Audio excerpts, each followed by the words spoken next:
नमस्कार मंडळी, क्रिशवीज व्लॉग या आपल्या चॅनलमध्ये आपल्या सर्वांचं अगदी मनापासून स्वागत आहे. फक्त एक प्रश्न, तुम्ही कधी विचार केला आहे का की तुमचं शरीर दररोज किती टाकाऊ पदार्थ नकळतपणे बाहेर टाकतं? तुमचं मूत्रपिंड आणि यकृत हे तुमच्या शरीराचे सर्वात शांतपणे काम करणारे स्वच्छक आहेत आणि साठीनंतर ते दोन्ही कोणत्याही पूर्वसूचनेशिवाय किंवा वेदनेशिवाय थकू लागतात. पण आज मी तुम्हाला अशी एक गोष्ट सांगणार आहे जी फार कमी लोकांना माहीत आहे. तुमच्या स्वयंपाकघरामध्ये असे 5 नैसर्गिक घटक आहेत जे एकाच वेळी यकृत आणि मूत्रपिंड या दोन्हींना आतून स्वच्छ करतात. कोणतंही औषध नाही, कोणतेही इंजेक्शन नाही, फक्त अशा गोष्टी ज्या तुमच्या घरात आधीपासूनच आहेत. आणि त्यातील पहिली गोष्ट अशी आहे जी तुम्ही कदाचित योग्य प्रकारे घेत नसाल. चला 5व्या क्रमांकापासून आज सुरुवात करूया.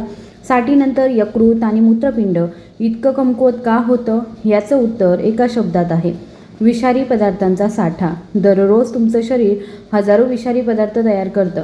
अन्नातून, श्वासातून, औषधांमधून. साठीपूर्वी यकृत आणि मूत्रपिंड हे पदार्थ सहजपणे बाहेर टाकत असतं. साठीनंतर ही स्वच्छतेची गती निम्मी होते.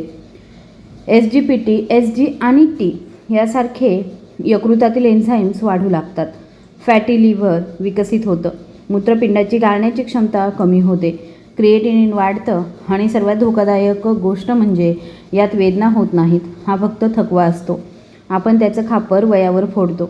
आज मी तुम्हाला 3 गोष्टी सांगणार आहे, यकृत आणि मूत्रपिंड दोन्ही स्वच्छ करणाऱ्या 5 देशी गोष्टी. प्रत्येक गोष्ट कधी आणि कशी घ्यावी आणि एक अशी चूक जी तिची संपूर्ण परिणामकारकता नष्ट करते. मला कमलाताई आठवतात. त्यांचं वय 64 वर्ष आहे आणि त्या निवृत्त शिक्षिका आहेत, ज्या साधं जीवन जगत होत्या. पण 2 वर्षांपूर्वी एका नियमित तपासणीदरम्यान त्यांना SGPT 78 म्हणजे मूत्रपिंडाचं सौम्य कार्य बिघडल्याचं निदान झालं. डॉक्टर म्हणाले की आता काळजी करण्याची गरज नाही, पण जर हे असंच चालू राहिलं तर त्यांना पुढच्या वर्षीपासून औषधोपचार सुरू करावे लागतील.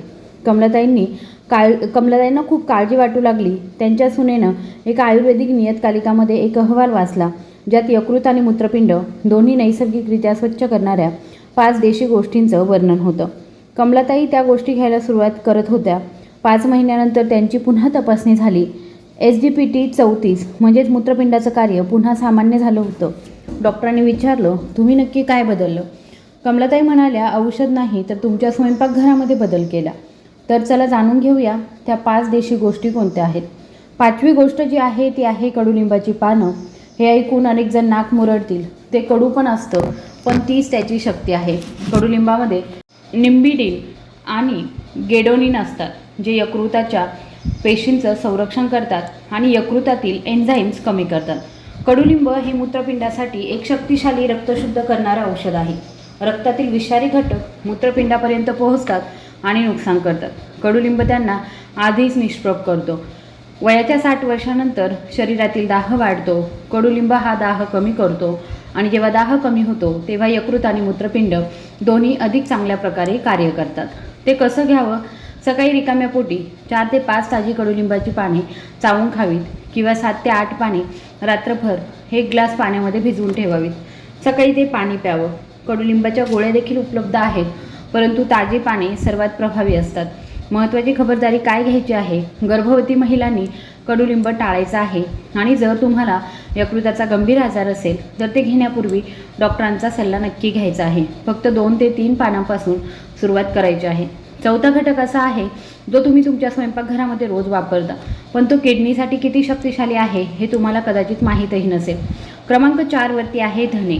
हे दिसायला सोपे वाटतात, पण किडनी तज्ज्ञ धन्यांना किडनीसाठी सर्वात दुर्लक्षित नैसर्गिक उपाय मानतात.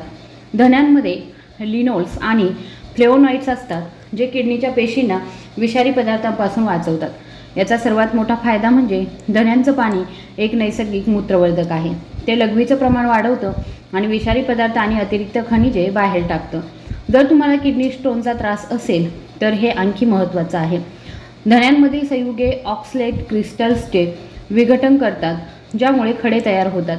यकृतासाठी धने यकृतातील एन्झाईमचं नियमन करतात आणि SGPT आणि SGOT संतुलित करतात. हे कसं घ्यावं?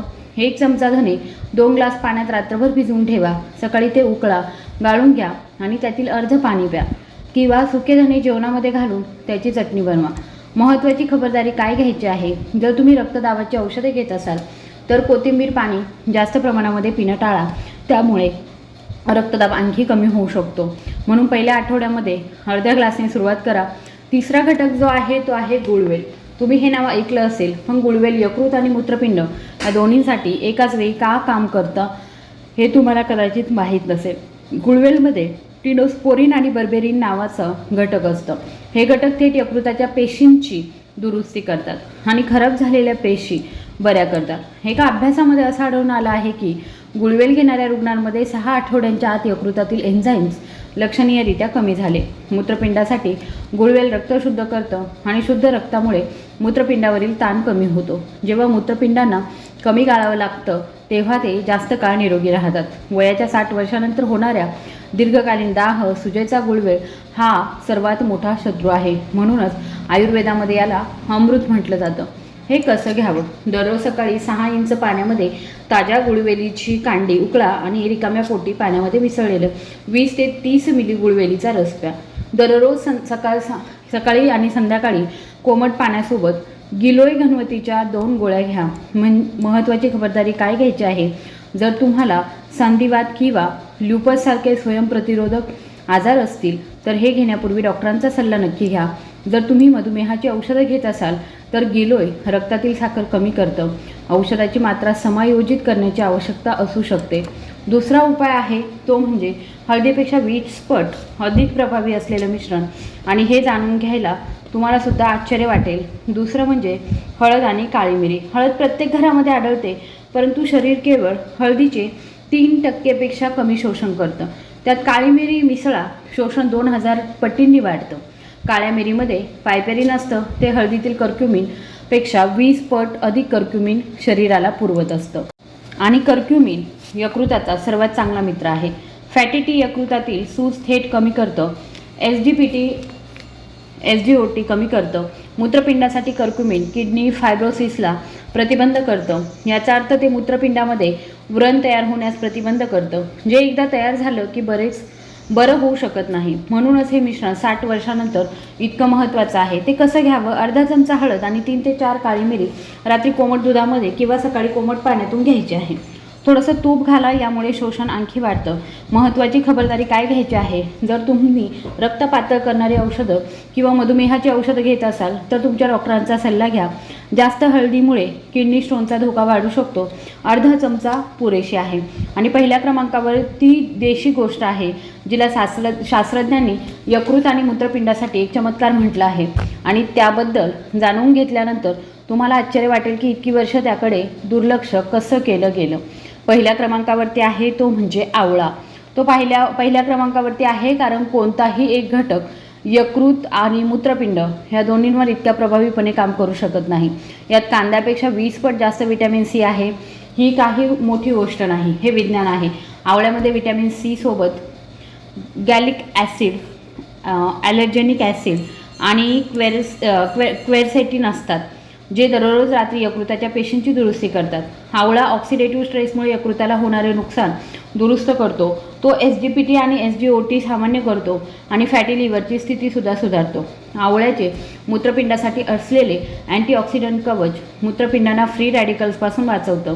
ते क्रिएटिनिन फिल्टर करण्यास मदत करतं आणि मूत्रपिंडाच्या केशवाहिन्या मजबूत ठेवतं. वयाच्या 60 वर्षानंतर शरीरामध्ये अँटीऑक्सिडंट्स तयार होणं थांबतं. आवळा ही उणीव भरून काढतं. एका भारतीय अभ्यासामध्ये असं आढळून आलं आहे की 60 वर्षांवरील ज्या लोकांनी दररोज आवळ्याचं सेवन केलं त्यांच्या यकृतातील एन्झाईम्स 3 महिन्यांमध्ये 40% कमी झाले. म्हणूनच चरक संहितेमध्ये आवळ्याला रसायन म्हणजे जीवन देणारा पदार्थ म्हटलं आहे. आणि हीच गोष्ट कमलाताईंच्या नित्यक्रमामध्ये सर्वात प्रभावी ठरली. याचं सेवन कसं करावं? सकाळी रिकाम्या पोटी किंवा 2 कच्चे आवळे चावून खावेत. 1 किंवा 2 खाऊ शकता. रिकाम्या पोटी 30 मिली आवळ्याचा रस पाण्यामध्ये मिसळून घेऊ शकता. रिकाम्या पोटी अर्धा चमचा मधासोबत सुक्या आवळ्याची पावडर घेऊ शकता. आवळ्याची खडी साखर खाऊ नका, कारण त्यात भरपूर साखर असते जी फायदेशीर ठरणार नाही. महत्त्वाची खबरदारी काय घ्यायची आहे, जर तुम्ही रक्त पातळ करणारी औषधं घेत असाल तर आधी तुमच्या डॉक्टरांचा सल्ला घ्या. जर तुम्हाला आम्लपित्ताचा त्रास असेल तर रिकाम्या पोटी घेण्याऐवजी नाश्त्यानंतर घ्या. अचानक जास्त डोस घेणं सुरू करू नका. या 5 गोष्टी पुरेशा आहेत. पण आणखी एक नियम आहे जो त्यांची परिणामकारकता दुप्पट करतो. यकृत आणि मूत्रपिंड ह्या दोघांनाही पाणी आणि झोपेची सर्वाधिक गरज असते. दररोज किमान 8 ते 10 ग्लास पाणी प्या. शरीरामध्ये पुरेसं पाणी असेल तरच विषारी घटक बाहेर टाकले जातात. रात्री 7 ते 8 तास झोप घ्या. यकृताची 80% दुरुस्ती झोपेच्या वेळी होते आणि हे 5 देशी घटक योग्य वेळी आणि योग्य प्रमाणामध्ये घेतल्यास सर्वोत्तम काम करतात. या तिन्ही गोष्टी एकत्र करा आणि शरीर स्वतःला स्वच्छ करू लागतं. आजच बंद करायच्या 3 सवयी सांगणार आहे. सवय क्रमांक 1 आहे वेदनाशामक गोळ्या घेण्याची सवय. साठीनंतर गुडघेदुखी, पाठदुखी आणि वेदनाशामक गोळ्या घेण्याची सवय लागत असते, पण प्रत्येक वेदनाशामक गोळी मूत्रपिंड आणि यकृत या दोन्हींना थेट हानी पोहोचवत असते. डॉक्टरांच्या सल्ल्याशिवाय वेदनाशामक गोळ्या घेणं पूर्णपणे बंद करा. दुसरी सवय आहे रात्री जड जेवण करणं. जेव्हा आपण रात्री झोपतो तेव्हा यकृत दुरुस्तीच्या अवस्थेमध्ये असतं, पण जर त्याला जड अन्न पचवावं लागलं तर ते स्वतःची दुरुस्ती करू शकत नाही. रात्री हलकं, कमी तेल आणि कमी मीठ असलेलं जेवण करा. तिसरी सवय जी आहे ती सकाळी पाण्याऐवजी चहा पिणं. सकाळी उठल्याबरोबर 2 ग्लास कोमट पाणी प्या. मूत्रपिंड स्वच्छ करण्याचा हा सर्वात स्वस्त मार्ग आहे. चहामुळे मूत्रपिंडातील पाणी कमी होतं. मी नेहमी एक गोष्ट सांगते, यकृत आणि मूत्रपिंड शांत राहतात, वेदना होत नाही, थकवा जाणवतो, पण आपण त्याचे खापर वयावर फोडतो. पोट जड होतं, पण आपण त्याचं खापर खाण्यावर फोडतो आणि जेव्हा आपल्याला त्याची जाणीव होते तेव्हा खूप उशीर झालेला असतो. कमलाताईंनी हे वेळेवर समजलं आणि त्यांनी त्यांच्या स्वयंपाकघरामध्ये बदल केला. 5 महिन्यानंतर त्यांच्या प्रकृतीमध्ये बदल झाला. तुम्हालाही ही संधी आहे. जर तुम्ही वयाच्या 60 वर्षानंतर दररोज हे 5 देशी पदार्थ घेतले तर तुम्ही दररोज थोडं थोडं तुमचे यकृत आणि मूत्रपिंड स्वच्छ करत आहात. स्वयंपाकघरामध्ये शक्ती आहे, तुम्हाला फक्त ती ओळखण्याची गरज आहे. कमेंट्समध्ये माझं यकृत आणि मूत्रपिंड स्वच्छ आहे असं लिहा आणि तुम्ही यापैकी कोणते पदार्थ आधीच घेता हे मला कमेंट बॉक्समध्ये नक्की सांगा.